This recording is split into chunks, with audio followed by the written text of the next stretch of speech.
7 October 2023 বিপ্লবের এক নতুন ইতিহাস লিখতে শুরু করে ফিলিস্তিনিরা।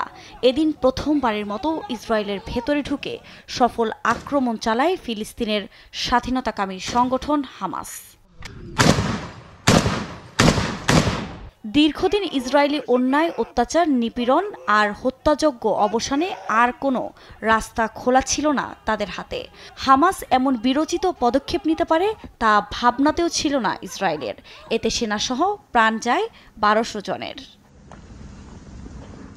পরে প্রতিশোধ আর হামাস নির্মূলের নামে গাজা জুড়ে বিমান হামলা শুরু করে ইসরায়েলি প্রতিরক্ষা বাহিনী IDF। তবে আকাশে আধিপত্য দেখালেও গাজায় স্থল অভিযানে যেতে বেগ পেতে হয় ইসরায়েলিদের। হামলা পাল্টা হামলায় বাড়ে নাটকীয়তা। গাজায় স্থল অভিযান না চালাতে ইসরায়েলকে অনুরোধ করে প্রায় পুরো বিশ্ব।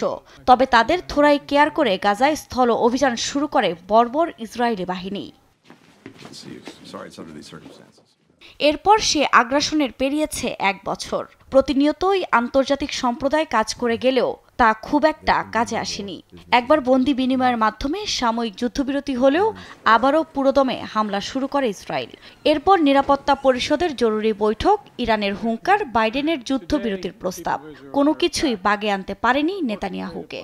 যুদ্ধ থামাতে মিশর, কাতার মধ্যস্থতার চেষ্টাও করে। এছাড়া তুরস্কের প্রেসিডেন্ট রিসেপ তাইপ এরদোয়ানের হুমকি থামকিতেও পিছু হটেনি ইসরায়েলের প্রধানমন্ত্রী বেনিয়ামিন নেতানিয়াহু।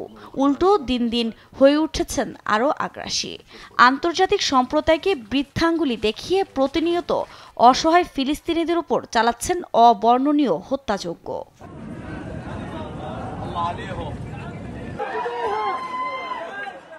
বিভিন্ন আন্তর্জাতিক গণমাধ্যমের প্রতিবেদনে বিভিন্ন সময় উঠে আসে নগ্ন আগ্রাসনের খবর।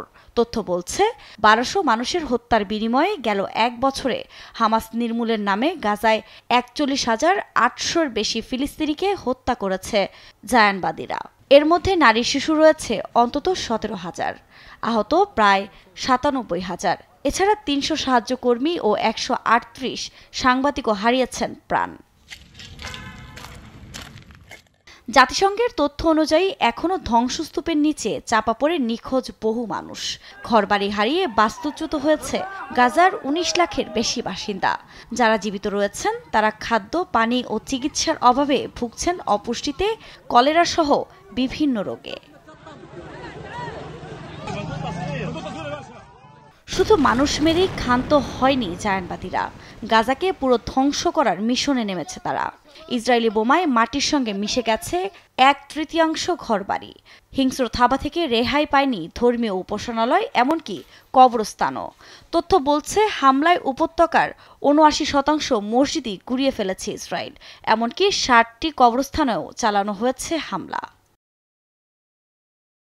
পরিস্থিতি দিন দিন এতটাই ভয়াবহ হচ্ছে যে এই হামলা বন্ধ না হলে নির্মূল হয়ে যাবে অসহায় এই ফিলিস্তিনিরা। আফরিন মৌ, নিউজ ডেস্ক, দেশ টিভি।